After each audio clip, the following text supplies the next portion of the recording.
Hi, it's nice to see you. Hi there. I suppose that you're always a very... Sorry, Yeah, it's fine. you're always a very positive person, especially when it comes to your team. But how much has last weekend's result and the comeback sort of just given everyone a boost in and around the club as well as the players? Yeah, I mean, I think, I hope the lads believe that they can, they can score goals. It can be a good team when they put their minds to it, and okay, it's some of the things we showed in that game are more of the things we have to show towards the end of the season, and I think it's something we spoke about a lot. But at the moment, it's really it's a result issue for us. In many games, we've shown the same signs as against Fulham in terms of, finishing either strongly or being in the game until the end. But for us, it's really a case of, turning these moments into result. And that's maybe a positive step for this one. So how much of it, saying that, is belief then? The belief that can happen? Yeah, belief is always there. Belief, when we start the championship season, like the start of last season, and all of our players are gone, and you have to gear up for a new season, the starting ingredient of everything is always belief. So that was there at the time, that's there right now, and that's still gonna be there always. And on the side of belief, you need to have a good doses of hard work, and so these ingredients are there. Is nothing about the basics. Need more than belief when you go to Anfield. So what is giving you that optimism that you can get something from this game? No, because it's football. Because things happen in the game, and the starting point of a game like this is always we know you go to Anfield, you've got to do everything right, and you've got to have a few things going your way as well. So. But the biggest thing we can control is what we have to do on the day, and that's how we prepare for that game. Yeah, that brings me on to something that we never really like to ask about, but obviously we've seen the Premier League come out with a report into VAR over the last 24 hours. 20 errors so far this season. I know we've spoken quite passionately about the subject before, but do you feel as though the system's currently working as it should? No, if you've only made 20 mistakes in the whole season, then it's fine, It's something I don't want to get dragged into, because I think I'm in a position now where it's important that we don't seem to be deflecting. I have to be looking at what I can do. I have to be looking at what my players can do, and everything around it. I think if you go back through each and every game, the post-match analysis that we've done, you will see what kind of the trend is in what I've said this season. But to bring it back now, is it's not relevant for me. You said after the Luton game there are no consequences if things aren't right with the VAR decision. So I'm just wondering, what changes, if there are any changes you'd like to see made, that would actually make the system work better? I don't know. You're asking valid questions, so there's nothing wrong with the questions, but you're asking it to the wrong person at the moment, in terms of I haven't spent a single second of my day thinking about how they should adapt policy towards the VAR. That's I just don't have the time for that. I just hope that they get it right, and I just hope that towards the end of the season it all balances out. And in the end, I mainly don't want to be. There's moments where you can reflect on these things, but I feel when we are where we are, one thing we can't do is deflect or give the impression to deflect, and we have to be responsible for our own destiny, and all these things. Hopefully it balances out. Thank you. Thank you. Vincent, nice to see you again. Hi there. You're a renowned winner, of course. You're used to that situation. You're well through the season now. How difficult has it been for you to embrace a challenge where you're not winning?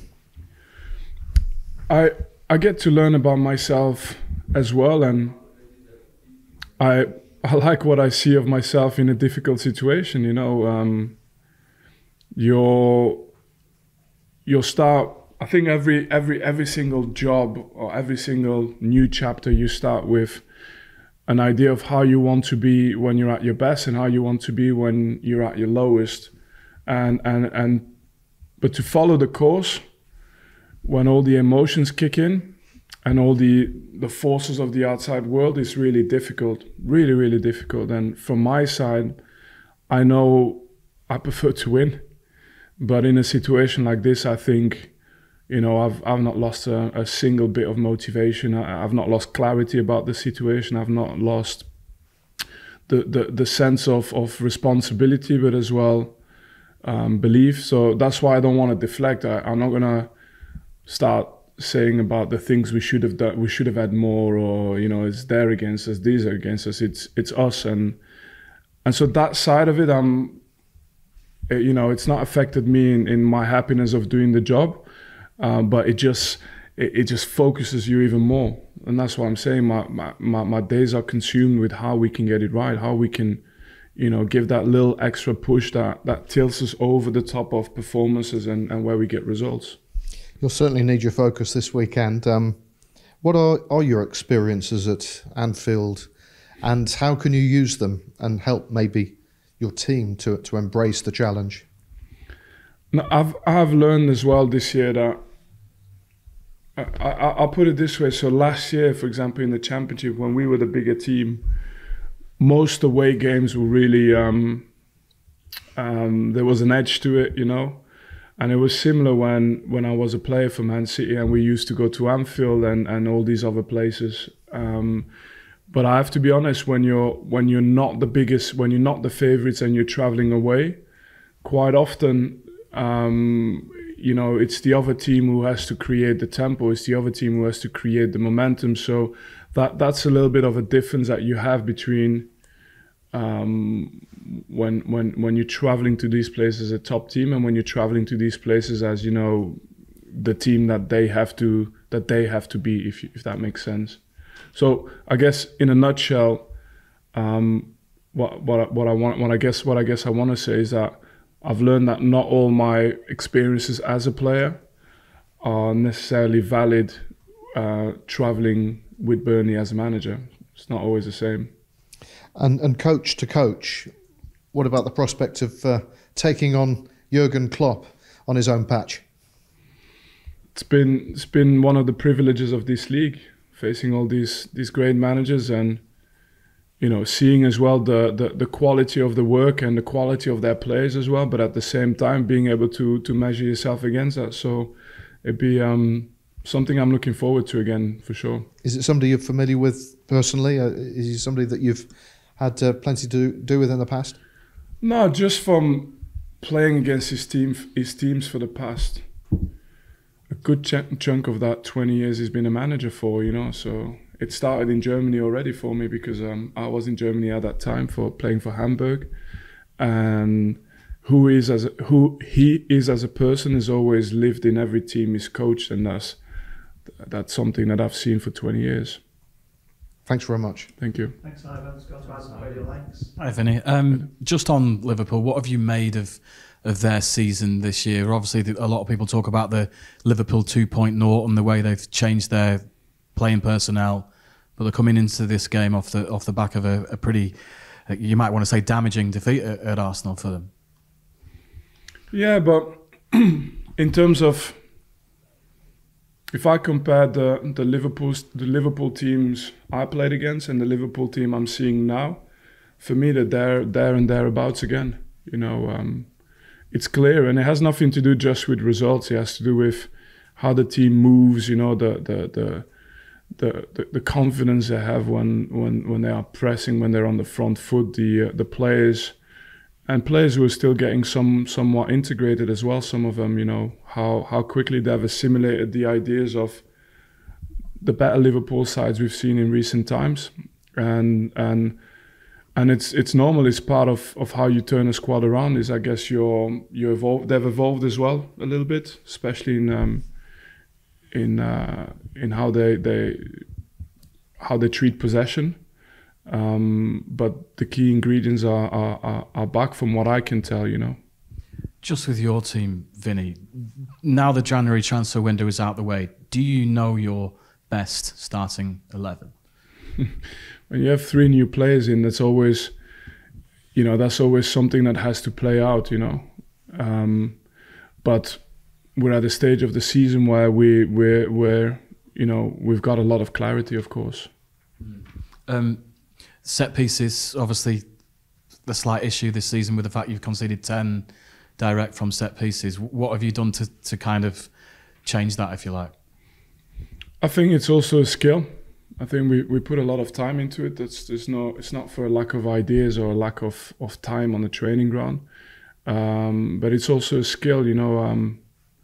We've had many chances from set plays actually as well. We're one of the most positive teams in terms of chance creation for set plays, but putting it in the back of the net is a skill, and it's no different than other aspects of our game. The key thing is to keep working towards making that progress. It's the only way we can improve it. How much can your system change during a match? It depends. I mean, at your most creative best, you can change a lot. It depends a little bit on how much of the game you actually. There's what I think, because I want to answer the question properly. You really have to have a good understanding of the level of opposition that face each other. So when you're at equal level, at times that little tactical change will make the whole difference. Or when you're a dominant side, a change in position, a change in a detail that's happening on the pitch will make a big difference. It will open up spaces. When you're facing teams that are at times stronger than you and have got that little bit more on you, it's a fine balance. That little bit of a change might not be more important than just the principles being solid and the team actually behaving in a collective way. Does that make sense? Yeah, it does. Yeah. It's a big. I mean, you guys have seen it last year. I could have named you 3 or 4 shapes in one half at times, and that's not a problem. It gives you that little bit of an advantage. That's why probably the top teams of this world, when they play each other, that makes the whole difference. For us, when you're facing players like Haaland and you're facing that quality of players, it's more about your collective and how together you keep yourself in the game. Just finally from me, Vinny, how optimistic do you feel about surviving? The margin for error is narrowing by the game, isn't it? Yeah. You've given the answer in the question. No, I told you, for me it's a discipline to not only show belief, to really believe, and to consistently try and still stay on that path that allows you to, I don't know, maybe have a turn of fortune, because it's been at time nothing more than that. And the reality is easy to picture, but I've been long enough in the game to be a part of exceptional achievements, and at times that's how you have to look at it. The opportunity to have an exceptional achievements, but the magnitude of the challenge, of course, it's clear for everyone to see. So there's no reason for me to go and highlight that even more. Thanks, Vinny. All the best for the weekend. Thank you. Hi, Vinny. Manuel Benson's still here, didn't leave last month. What does he need to do now to get back in your plans, and what was your message for him? No, like everyone else, I think my message, not just to him but to the entire team, is that I'm only focused on the team now. I think with everyone I've tried to have the individual approach, because I think it's the right thing to do in terms of making sure that everyone has a chance to have clarity about their future. So that's done. We've done that during the transfer window. Transfer window is done, and now we only focus on the team. So I think we're at a stage of the season as well where we literally want only one thing is just winning football matches, and whichever name gets us there, I'll be just as happy, you know. Yeah, the 3 players that have been injured by Delcroix and Taylor, how are they doing? Any of those likely to be back for this weekend? Yeah, hopefully I'm quite positive on Delcroix and Taylor. We'll see if the final training session goes to plan, but yeah, hopefully it's positive news, but we'll see. Can I just ask about Luca Kogliosho? He did say he might get back at the back end of the season. Is that still on schedule? Is he doing okay? Yes, but with a long-term injury, well, I think he still has a crucial phase to go through, which is, return to pitch. So he's not there yet, so we'll see. Okay. Thanks, Matt. Ian, PA Media. Can I ask, David Fofana, prior to the debut at City, hadn't had any football for about a month. Is he ready to start games? Could we see him start on the weekend? It's a good question. I mean, he had some solid game time in the top 5 league in Europe. So, but to be honest, we'll see those discussions. I kind of don't want to start them too early in the week. I want them to get through the week and do what they have to do, and then tomorrow afternoon it's something I will think about further. Spoken about facing Liverpool in the past. Obviously, Manchester City had some very close title battles with Liverpool. You were part of one of them that went to the final day. Yeah, more than one, yeah. Yeah. Do you feel Jurgen Klopp made City better when you were there? Yeah, you have to. That's what happened in these type of title battles. It's, when you've got three months left to the season and you have to win your next 15 games or whatever, that it means you treat wins differently. Wins are just like one step, because you've got 14 more games to win, you've got 13 more games to win, and it seemed to be that way for a number of years. And good, that was my playing days. I'm a manager now, so I have a different focus, of course, but definitely it gets the best out of you. One other thing I wanted to ask. Obviously, we know now that Jurgen will be leaving at the end of the season. You were in that situation when Manuel Pellegrini was going to be leaving. What impact does that have in a dressing room? I don't know. It's not happened once to me. It's happened a couple of times when I was a player. It's different everywhere, and it's difficult to say. I can't go and make any statement to predict how they're going to finish the season. To be honest, I don't know. You find out when you find out, but it's also, in all honesty, not too much my concern. I wish him and them after our game as much good fortune as they need. But for me, the priority is what we do on the day. But do you feel it had any impact on that City team when you knew that Manuel was leaving? I don't know, but we knew that the replacement was Pep, so it's not like I can't say that all of a sudden you go and think like, we can chill now. He can't say anything anymore. No, it's there's so many factors, but as well, you're dealing with exceptional professionals. You get to a level where some players should be able to police themselves, police the dressing room, like it'd be players set standards for themselves. Not the manager does, but not just the manager. Players do that as well, and so everything's a test. But the honest answer is I don't know. Okay, thank you. Joe, do you want to say anything before we go to the embargo? Yeah, completely.